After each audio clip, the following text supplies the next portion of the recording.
Hello, wandering and wayward ears of the internet. You have joined us once again at a ski pad where there are preppy boys and jocks with the fucking sweaters around their top tied in a knot, having a quick drink and a chat about the rooms that we did over the past 3 weeks. But before we begin, it is my round. So what's everybody drinking?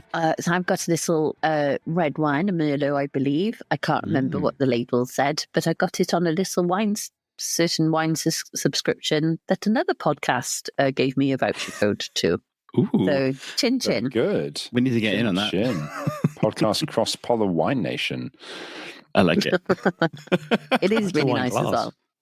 Quite, very fancy wine smoky. glass there. I think it's from Asda. That is fancy. Fancy. Yeah. I can see myself in it. Somebody's gone up in the world. No more Londis for the weekly shop.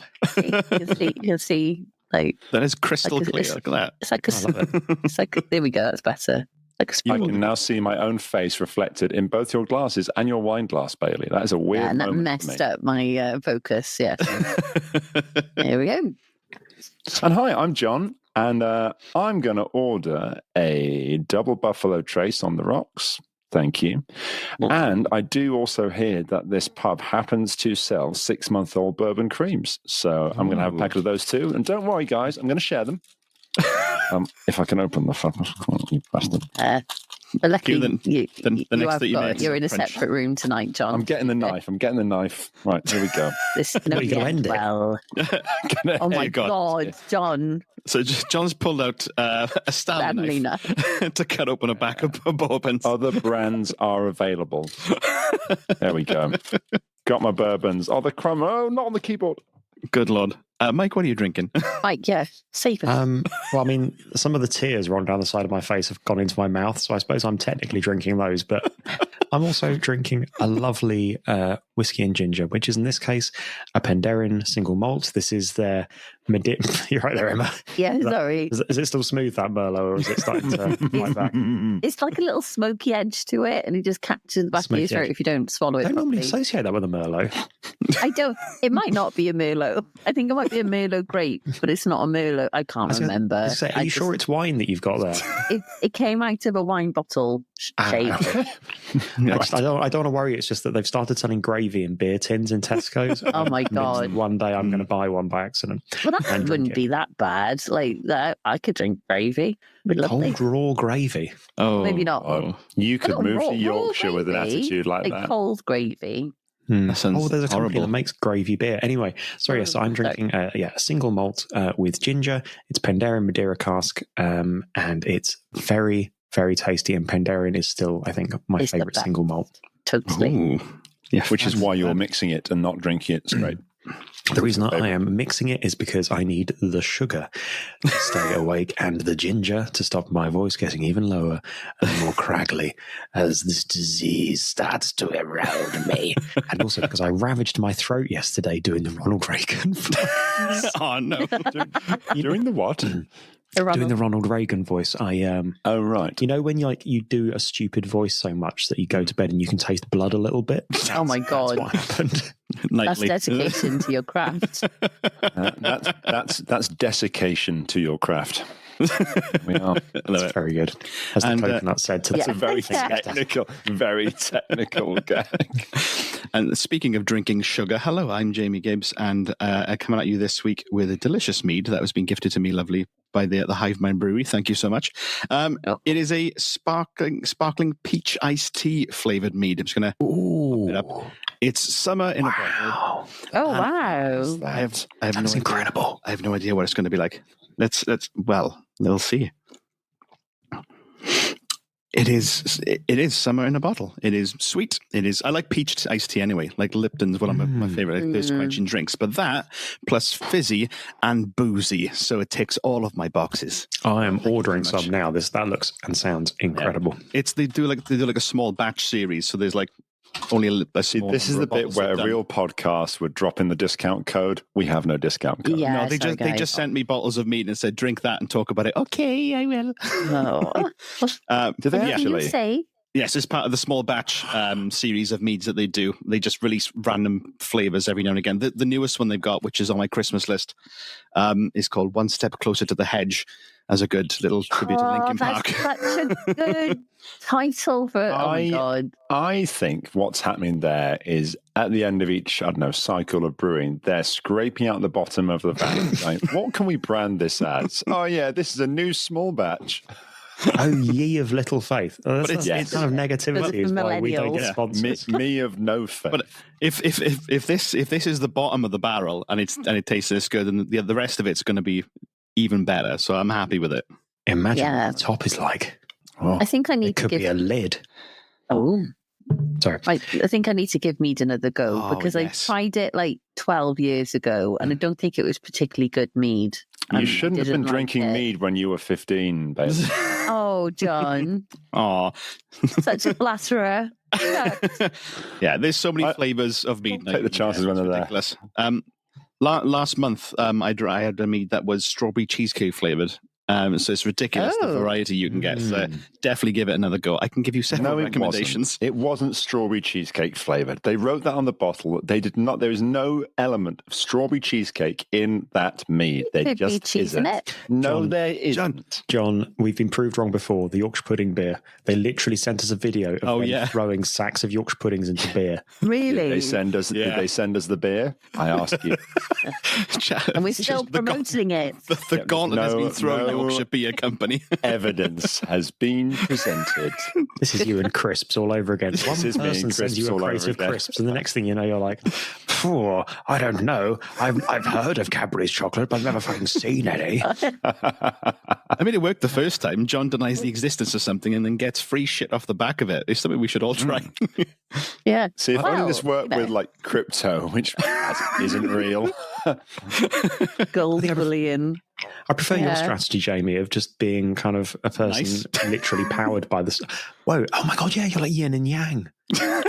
Oh my god! One of you like embraces the thing and loves the reality of it and tries to communicate that with every ounce of your being, and then there's John, the opposite. John. John, the other. I question your very existence and validity. John is the Nietzsche to my Mr. Rogers. Wow, I will take that. That's such a good. I will. That's our next escape room, isn't it? On the knockoff international space. There is a really good book called The Thing Itself, which is all about Nietzsche in a kind of sci-fi world. It's by Adam Roberts, and it's an absolute belter. It's a mindfuck, and it's. We're not at recommendations yet, Michael. Yeah, that's not a recommendation. That's a not yet. Sequitur. A way of life. From Nietzsche to demands. Wait. So, listener, you probably wonder what you've wandered into. What kind of pub is this where there were just four leery people arguing We don't work here. and mead? Yeah, we do not, thankfully. But you have joined us at the tail end of our 80s cinematic arc. For the last 3 episodes, we've been solving puzzles in a numerous 80s themed films. First, we tackled, what was the first? Back to the Future. We tackled Back to the Future. Then we tackled Die Hard and finally finished up with E.T. So let's get into it. No, it was the Goonies. What? Ah! They've aged. Chunk does not look good. He's all shriveled and his neck is so long. The Botox went poorly. Why does he look like and the a giant lipo shit? more poorly. It's all the range neck extensions. E.T. does look a bit like a giant shit. He does. I hadn't thought of that until now. Like Mr. Hanky. Before we discuss what E.T. may or may not look like, let's go back to 1985 to Back to the Future with Mike's room. Hello. So I guess a quick thing before we talk about the future, which is about the overall arc of these. Oh yeah. So we came together and said, okay, Jamie's not producing these ones. Let's make one that Jamie's going to love. What does Jamie love? The 80s and hate crimes. We've done enough hate crimes, but we've not done enough of the 80s. We settled on 80s movies for that. And then the idea, which I built up in episode 1, which then evaporated between Mike, you didn't quite so much build it out as perform a 3-act play about it while we all sat and watched it. As we now learn, your vocal cords gave up. Yeah. I realise in retrospect there may have been just a little soupçon too much exposition. It was A bit of indulgence. It was a little bit. It was 1,500 words of. Oh, it was great. But yeah, Really enjoyed it. Yeah. So I basically, was it was expecting based around, citations by the end. it was based around Back to the Future, and a really simple puzzle. Like a couple of very simple puzzles, but the big one was you just needed a code to put in the time computer. You got the code from looking at the cassettes and day, month, year of the three that are referenced in the "I fucked your dad" speech by Reagan Doc Brown. The setting the rolling road, puzzle solvers had to set the rolling road to 88 miles an hour, which was a piece of intrinsic knowledge, which is a terrible sin. But I figured, based on who I had solving, everybody would remember 88 miles an hour. I did wonder where the clue for 88 was. I mean, we all know 88 miles an hour, but yeah. Yeah, there was basically, I felt I could get away without any signposting in that one, because the first thing that anybody would want to do would be to get a DeLorean up to 88 miles an hour. Yeah, get a DeLorean started would be the first thing. And yeah, from there, you obviously did the time skip. I had to change the time skip slightly. The original plan was to have show myself sneak up behind Jamie and slipping the key down his bum cheeks. But unfortunately, shortly before that, John had asked Jamie to strip and frisk himself. So I thought, risk.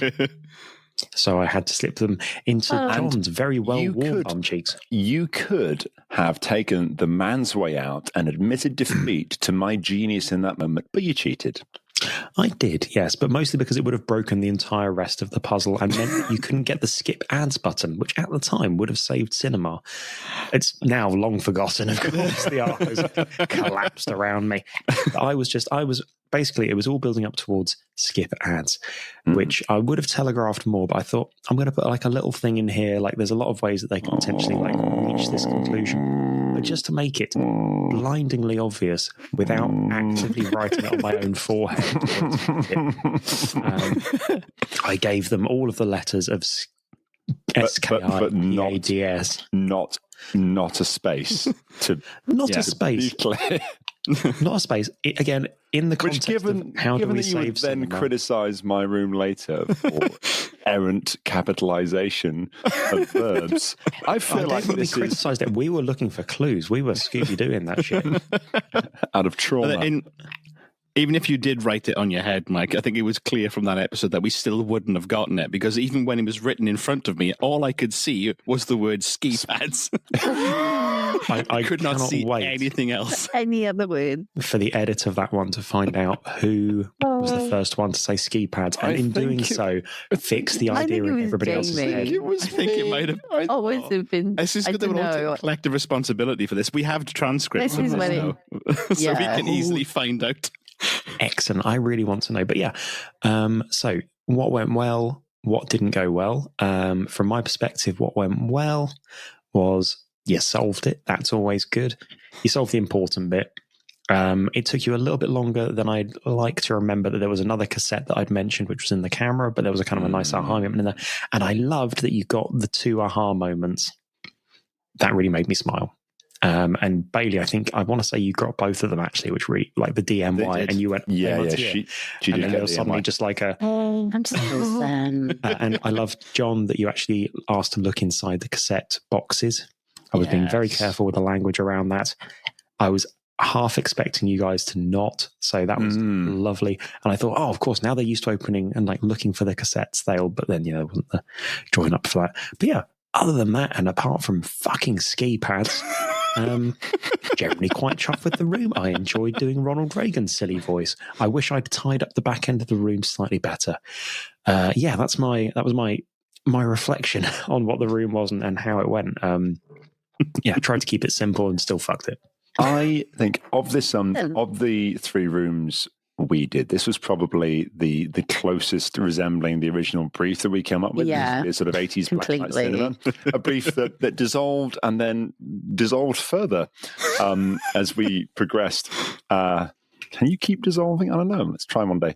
But yeah, the rolling road and the rolling backdrop, I really loved that. And I thought the impregnation of ski pads into the skip ads into the puzzle, like the way that was put in it was the order of the shops that go by on the rolling background as the car moves. I thought that was really, really lovely because as you said it, it meant nothing, but you said it in such a detailed and specific way that we got you to say it again, and you said exactly the same thing again, and then you put it in the text channel, and with the text in front of us, it became immediately obvious what it nearly was.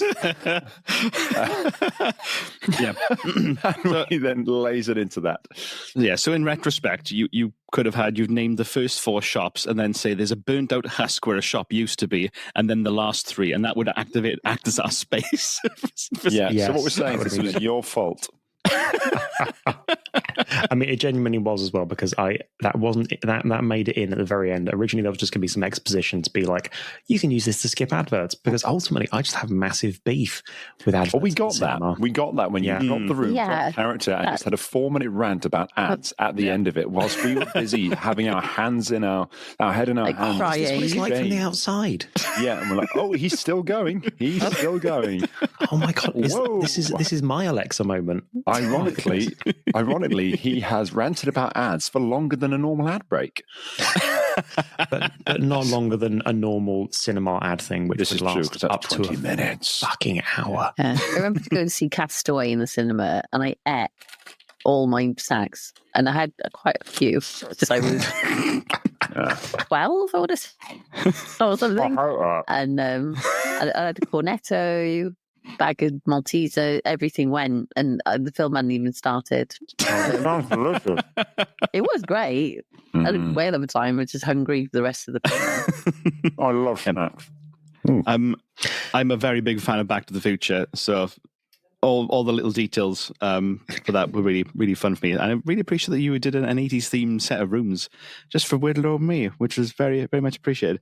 But yeah, and I know it's meant to be because it's based on Back to the Future, but when you did the whole I fucked your dad speech, it reminded me a lot of sort of early Rick and Morty, which again is based on Doc and Marty. Which is based on Doc and Marty. You know, it's really hard to do like riffing on that without it sounding like Rick and Morty. Yeah. It was, as soon as you came in, really... I fucked your dad, Morty. I'm incest, Rick.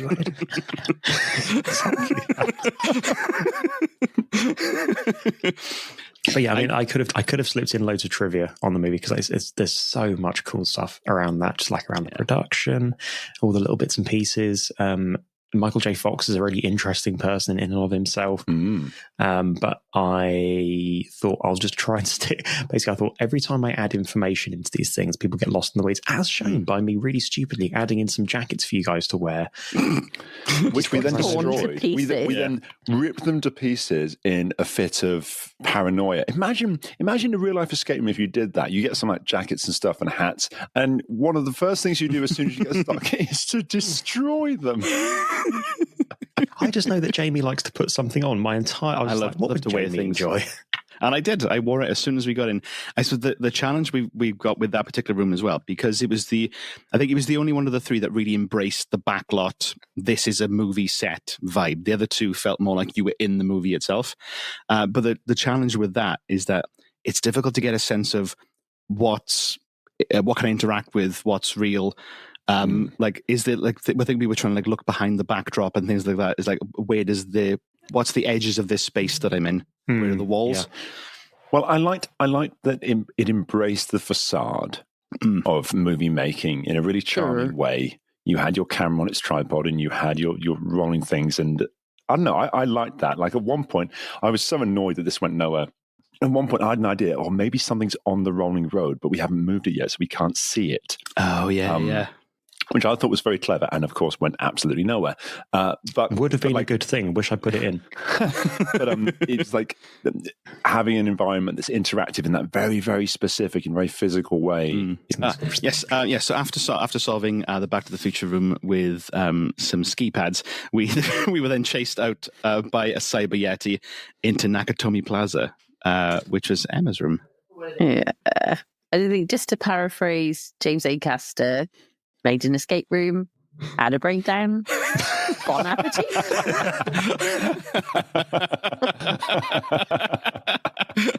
I had a proper shower cringe this morning just thinking about it because I think the idea I had was really good. I think I shower stand cringe by is my idea. beautiful. It's in my talk us through the now. idea. So talk us through. Well, talk us through the room. Talk us through the idea. So what it was. So I was originally looking at Top Gun as well because we took 2 movies each to have like a bit of a backup, and I was thinking about the volleyball scene because I just think Top Gun's amazing. Campus film in cinema. Fucking love it. Just maverick.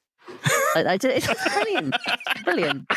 And I should have just done that. Wow. But then I was looking at the volleyball scene, but then I was got way too I was like, maybe they could weigh the sand, and like I was just going down too much of a rabbit hole with it.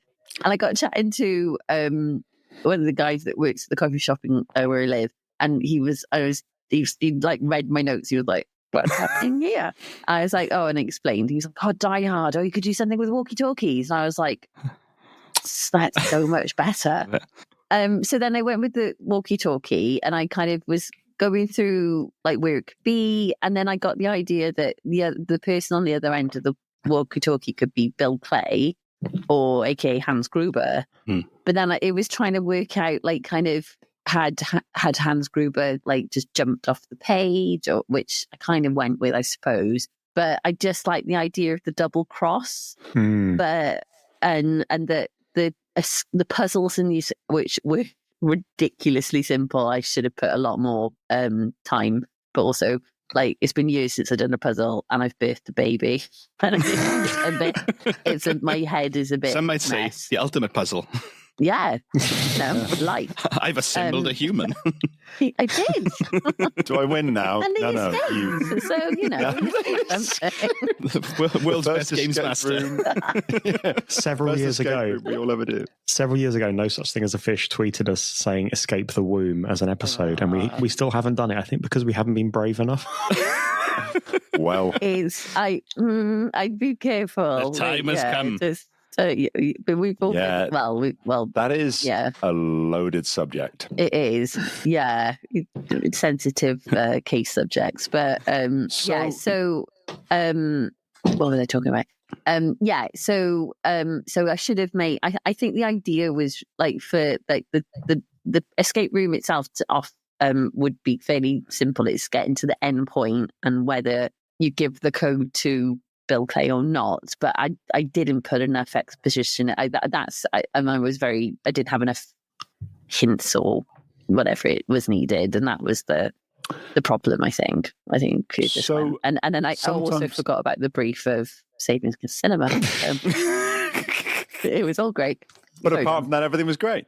Yeah. To be fair, I think only one of 3 of us managed to stick to that brief. So I think you're weirdly on the right side of it. Yeah. Sure. When I'm making a room, it goes one of 2 ways. Either I have an idea for a puzzle, and then I'm like, how the hell do I fit that into a thing? How does that fit?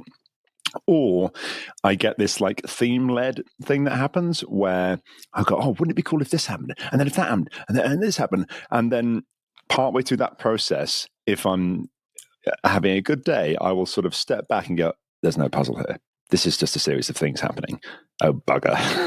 But like that sort of extra bit of being able to kind of step back and look at the thing from above, that only comes with like making them. I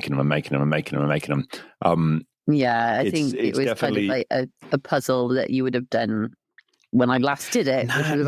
See, that's the thing though, because the double cross mechanic, I think if you'd landed that would have been, because to be fair, we didn't know there was anything missing until you said at the end. We were just like, oh, okay, yeah, we've done it. And then it was like, when you talked about at the end the double cross mechanic to us, we were like, oh, that's really cool. Because I think we've done double crossing and that we've done traitors and things. We've never done the moral double crossing, is this person lying to me, can we trust this person thing? Because we implicitly trust NPCs as shown, because, as shown by the fact that we're just like, oh, okay, Ronald Reagan's head wants me to go. And who's more trustworthy than Ronald Reagan, I ask you? Yeah. Hans Gruber. And I get why you do that in a normal escape room scenario. You have to trust the GM. You have to trust whoever's giving you the quest giver in sort of a D&D scenario. But I think one of the nice things about this format is that you can play with that. It's a surprise that we haven't. So I think it's a really nice mechanic. But yeah, it's a shame we didn't pick up on it. I think one thing that probably would have helped, because I don't think the puzzle elements that you put in, I don't think there was anything wrong with those. I think you could have just added one layer of complexity by changing up the order. If there was something that meant that clued us into what the order of those would be, rather than just a straight, the first thing we found. A Akagi. There was something else that, I mean, even the code name Akagi, where we go, if you numericize those letters, it would give you that number. I went into Chewbacca then, sorry. That was amazing. Yeah, because you had a really... Han Solo said on the stag do. Oh, God, right.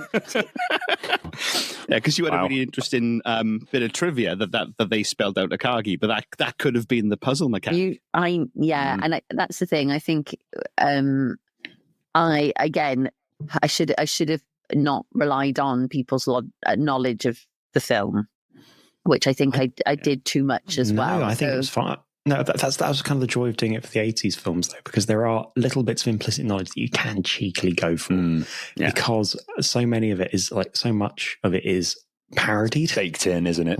Yeah. It's like at this point, it's part of the broader, what's the word? Gestalt? Zeitgeist? Zeitgeist. Zeitgeist, that's the sausage. Gestalt is the other thing. Yeah. Looking back, if I just put Akagi on the wall and then mixed up the order of the numbers, and then it wouldn't have just been, oh, here's a number, and I'm like, you're fools, like that. Just it would have been more of a back and forth, and then that would have triggered. Hang on a minute, they sound really shady. It is always a very, very, very fine line between something that is completely obtuse that no one understands without a lot of help. We'll come to my room in a minute, and something that everyone goes, oh, it's that. And it's amazing. Yeah. What's really blown me away doing these over and over and over is actually, wow, it is really thin, that layer between instant solve and completely impossible. It's not it's like crust of the earth versus the mantle thin. And you sort of you chase it and you think you've got a sense of it, and then it goes wrong. You go, oh fuck, no, I don't have a sense of this. Well, it's often the difference of a word or the way you say something. That's often the difference between this is significant and that telegraphing in people's minds, and this is it was when you were kind of really careful and talking about, for example, the broken glass, and that could have just been set dressing, but you were like, I'm going to be really careful to mention that, and we were just we were like hungry voles. We were like, oh, that was about glass, baby. Vole cheese. Tell me about this fucking vole glass. I think that's a skill. I think that's something that you do really well, Mike. You did it in the previous room, that you hide key pieces of information, but say it in such a way that we will not consider it. You did it with the shop fronts. The first time you breezed through them, it sounded more now off the cuff to me. But the second time round was when we clued in. So it's a skill. Thank you. I've never been called a bullshit merchant more nicely than that. Listeners, Mike is rock hard right now. Did you notice that my microphone got pokes up a little bit? It was a really fun moment, Emma, on your room, on that roof with the fire hose, giving us that space to go, are we going to fucking jump off this building with this fire hose? I think we've seen the film, we might have been clued into that as a scene that happens, but also it's just a fun thing for us to do. It's that bit of creative thinking, and we could have probably tied it to the corpse that was on the roof and threw him off and see what would have happened. It gives us a bit of space to play around. Wonder about that. Yeah, that's why I thought I didn't want to be too prescriptive when you got to the roof, and just So I'm glad you. Here's a body. A little no bit. Cameras. Do whatever you like, guys. Jesus Christ! Ho ho ho! And then after solving Nakatomi Plaza, we were then whisked away to a quaint little suburban house that had a couch on which sat a giant sentient shit. That's John's ET room. I genuinely hadn't thought of that, but now I can't unthink it. So I was meant to do the Goonies. And then I looked at the trailer for the Goonies because I thought, this is great. I'll watch one of these films, like watch it with Grace. And I went, the Goonies is a little bit fruity. She's 8, can't do that. What are the films from the 80s? E.T. apparently. Let's watch that.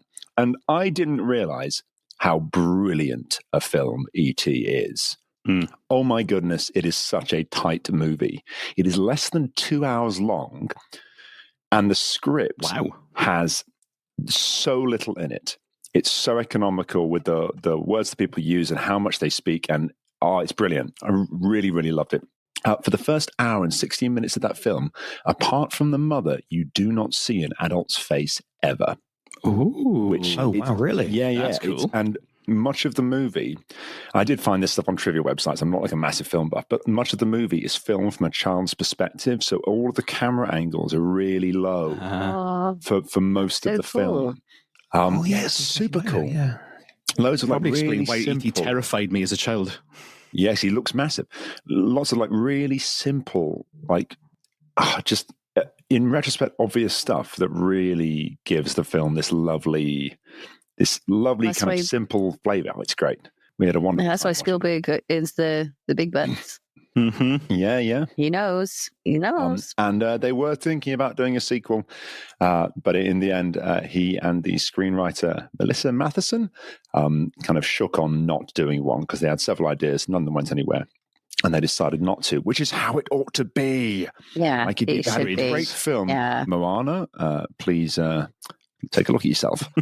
If you had a great seminal film, don't just make a sequel because you can. Come on, guys. Have some pride.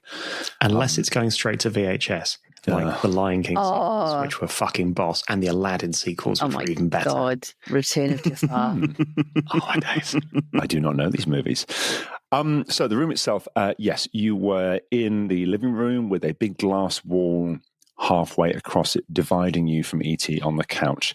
And my idea, and this always happens to me, my idea of the difficulty level of these puzzles was completely wrong. I thought you would really struggle to make the link between the circuits in the fuse box and the broken light and decide to wire the broken light into the working plug to knock out the TV. And I've been umming and ahhing over how exactly I should word where these things are plugged in and whether I should mention that at all. And eventually decided to. Maybe I made that a bit too obvious because, Mike, you twigged it just pretty much instantly. You were like, okay, let's change these lights around, and bang, TV goes down. So that I thought was going to be much harder than it was for you. And then the use ET's desire to mimic what Elliot is doing, which is straight from the movie. This the whole thing about that in the movie. I thought that would be much harder as well. And you figured it out quite quickly once you'd found the masks. The one thing that you really struggled with was the code for the filing cabinet on the list of Spielberg movies, which was interesting because I thought that, and again, I was fiddling around with that paragraph thinking, do I capitalize the movie titles? Do I not? I won't. But I also won't check the rest of it for correct capitalization either. That's what threw us off. Because I think we saw that and Mike pointed it out. And then it was like, well, no, that's just the job. There is definitely an issue in escape rooms where if you look at too much detail, you start to see the errors of the escape room and you start to look at them as if they're deliberate messages for you. And that is beautiful mind level pattern recognition that you need to stop, but it's really hard. It's how religion start. Yeah, I've played tabletop and play at home escape games in the past where misspellings of words were an integral part of the puzzle, but the person that created these puzzles couldn't themselves spell, and so it became really frustrating to go, is this part of the puzzle or is this just one massive fuck up? And I don't think I even finished that puzzle because I was just so annoyed by it. Oh, no. Oh my Word to the wise, always hire a proofreader. Yeah.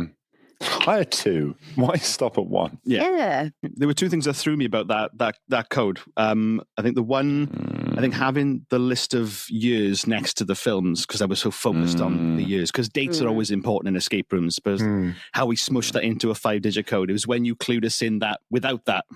And then the other one, I think, Emma, you found that third movie title always. She found Always. Yeah. Yeah, never heard of it. And because it's such a normal, it's a normal word. It's not a movie word. So I breezed past it. It just merged into the rest of it. Yeah, Mike read out the list. And when he read out the list, I didn't actually hear him read Always. Maybe he did. But again, because it's not a obvious movie title, like say Hook or Firelight, maybe it just didn't register because it's just a normal word that you're always using. I did go through them very quickly. It was probably Indiana Jones and the Last Crusade and Always, and then which is I like it when publicly available information is part of the puzzle. That makes excellent, me smile. and I like having to not make my own assets. There is a. It's a Thank you, happy Wikipedia. middle ground to be fine. Yes, cheers, Wikipedia. Yes, I was very worried when Jane went, I think you didn't actually direct The Goonies. He was a producer on that. And I'm like, oh, no. There's a whole other section. Is that why it's shit? Is that why The Goonies is really shit? Oh, God. I will Okay, leave the the kind of like, yeah, we've got enough time for this. I'm going to unpack this in a separate episode, listeners. Right in. If you want Mike, do not. What did you think of The Goonies? Do not. Write in with your thoughts on Alexa as a puzzle solution. And ski pads, that's very important. A couple of other tidbits. The lights blinking out, denoting time running down. They do that at the top of the film for the spaceship about to take off when it takes off without ET. It's really, it's so lovely and simple. All they have is a spaceship there with loads of lights on, and individually the lights start going out to tell us this thing's getting ready, this thing's leaving soon. And it's super simple. We don't see any stupid countdown or anything complicated. It's just lights going out. And I really, really liked that as just a really clear economical mechanic. So I thought I'd stick that in there. Nice. And all that was left then was figuring out how to put the Yeti in there. Turns out the Yeti was Steven Spielberg. Who knew? And that was the love it. I love that. That was when you screamed as ET. I do not know how that sounds. Terrifying. That was brilliant. It was, and then Spielberg appeared. It was really good, but it just kind of shocked me. I was like, it was the stuff of nightmares. Yeah. Do you want to know how they found the voice of ET? One of the production crew, I think it might have been the DOP, was in a camera shop and overheard a 20-a-day cigarette smoker talking to the attendant and went, "That's ET. That's ET's voice." And they hired her. I think her name was Pat Welsh. She's not an actor. Oh my! What? She was hired. Person? Yeah, that's the person who voices E.T. Bone. That's her voice. That's her vocal cords. They also used horses, raccoons, and other animals to do all the breathing stuff. And they had 3 people. And the screams. They had 3 people do ET. They had a mime artist do all the shots where it's just his hands. They had 2 little people inside him when he has to walk around. And a boy who was born with no legs who became an expert at walking on his hands. Wow. Yep, wow. That is impressive. There's also... Jamie, you're about to jump in there. Yeah. Sorry. There's that scene in E.T. where Drew Barrymore's character dresses E.T. up with a sort of a hat and a wig and pearl necklace and stuff. Is that just a fun cameo for Pat Welsh? Is that just actually what she looks don't like? know. I don't know. It's very good. So Drew Barrymore, maybe smoking 20 a day. Yeah. Drew Barrymore in that film, she is 6 years old and so full of sass. It's incredible. But there's a couple of really kind of heartbreaking things here. She because she was 6, she believed E.T. was real. In the filming of that. Yeah, they kept the pretense going for it. Yeah, kept the pretense going, which means when E.T. dies, and the camera pans across and you see her and she is going to bits because she thinks her friend is dead. All of the doctors and nurses in that sequence are real doctors and nurses. Because they wanted the language they were using and the way they were moving to be super legit. So they just hired a bunch of them and filmed them trying to resuscitate E.T. It was great. I highly recommend this film. Amy, as the person who wasn't bringing a puzzle today, of course, it falls to you to crown the puzzle king / queen, the puzzle monarch, or at least to give your awards for puzzles. Well, for rooms. This is a tricky one. I am going to award. Who's your favourite child, Jamie? This Arcs puzzle crown for best room. I'm going to give it to John. This one, motherfucker, that's 3 on the trot. I think That sounds so surprised. I demand a Mike recount. was gonna get it because he was the truest to the original breed. It's the playing around with the space, the mimicking of each was really nice. The amount of info dumping you did for the trivia was plays to my sensibility. So thank you very much. But and the little things like the countdown mimicking the spaceship at the start as well. Those little things like that makes me so happy. But yeah, I really love those kinds of puzzles where you get to play with a space in a way that you can't necessarily in a physical escape room. And it's the kind of thing that I don't do when I design puzzles. So it's a refreshing thing when I get to experience them. So, but very well done to all three of you. They were fantastic. Very, very good. And that's thank you. 3 on the trot, John. You motherfucker. And why would you start delivering such high quality once we start delivering awards? That's how John works. Like, there's a reward at the end of it. You gamify this, and I will jump. How high? What hoop this time? This is the part where we take a step back and talk about things that we've experienced, seen, listened to, fucking tasted, sat on, that we like and want to recommend to you all. So I will open up the floor. Who would like to go first and give a cheeky recommendation? I have been reading a book. Well, actually, 2 books, but I'll just do the one. I read 2 books. I've been reading a book called Into the Clear Blue Sky by Rob Jackson, and it's a climate book, which means it is potentially really, really depressing, and I get that. But it's also really, really good. He delves into like the actual sort of detail of what's going on with the atmosphere, and in this quite a practical way.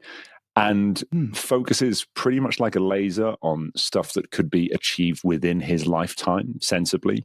Oh, cool. And then focuses on further to basically methane mostly, which is most of what natural gas is made out of, all the way through from its use in the home and various problems with that. It's totally killing you and your children. Really is. If there's any asthma in your family, get the fuck out of gas. It's really fucking bad. All the way through to it. Oh yeah, all the way through to definitely get rid of the gas hob right fucking now. All the way through to its wide implications and weird little interactions. Like for example, if you have like a methane leak, in terms of like climate change, set it on fire is the best thing you can do. Oh. Because when you burn it, it gets traded out for carbon dioxide, and it is about 40 times worse for the atmosphere than carbon dioxide. So by burning it, rather than letting it just leak unburnt, you would be rescuing the climate from a lot of damage. So gas explosions, good. Gas leaks, very, very bad. I really enjoyed it. It's not as depressing as a lot of these books are, and I gleaned some really novel stuff from it. And he writes really well, actually. He writes really well. There's a board game that I don't own, but I really want to, and I've gone into the weeds, like trying to learn as much about it as I can. It's called The City of Six Moons, and it's a game that is entirely written in an alien language. The cards, the components, the instructions, the box, that's so everything. Cool. Yeah, the idea is that it's a game that is created by an alien civilization. They brought it to Earth. Wow. Showed humans how to play it once and then pissed off again. All you have are these components that are completely written in a different alien language. And you just work out how it goes. The creator has said that they will never confirm or deny any interpretation of the rules. And there's no hints. You have that game to do with as you please. So Jamie, this sounds completely impenetrable and impossible. Presumably it's not. Presumably it sort of drip feeds you in so you have some hope.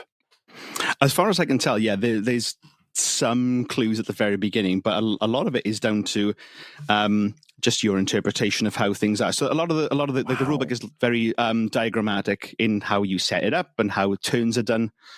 This is like Mornington It's Crescent cool. in a foreign language. Like, My only take a sort of hiccup. completely obscure game and then make it more obscure. That's great. The game itself could be shit. No one knows, because That's everyone's wonderful. everyone's version is slightly different because they've interpreted it differently. Very good. Bailey, what's your recommendation? So I haven't read anything in years. I don't have time for games or anything fun. So podcasts is where I'm Why? at. Nothing's been happening in your listen life. to them in the car. Been no major I events. know. I'm just lazy. With no time for fun.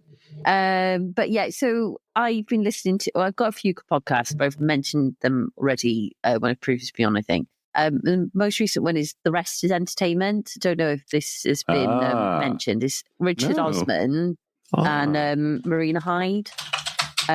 She's really great. good. They both so on the ball, and so basically they kind of talk about what's in the news, like TV shows coming up and everything, and just it's just really interesting from their kind of background of television and journalism and production and everything that they can kind of, because they know how it works, you know. So I think Marina's been working on, what's it called? It's the new I never pronounce his name right. Amanda Dinici. Armando Iannucci, yeah.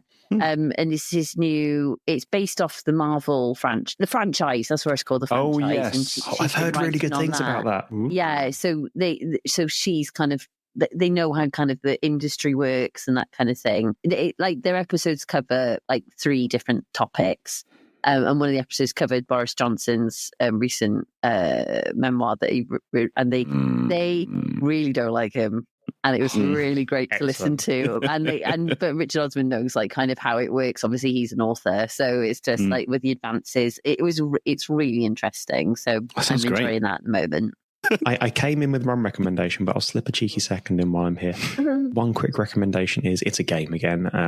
I've managed to find 10 minutes in between things to play a game. It's Metal Slug Tactics. Ooh. It's all the fun of the old Metal Slug arcade game, that beautiful pixel art side-scrolling shooter, but it's in a little roguelike tactics game. So it's all the lovely pixel art that you can admire and love in a little tactics game, but critically, without all the story bullshit that usually gets thrown on top. Instead, you're in Metal Slug. It's a tactics game. It's also a roguelite. Go.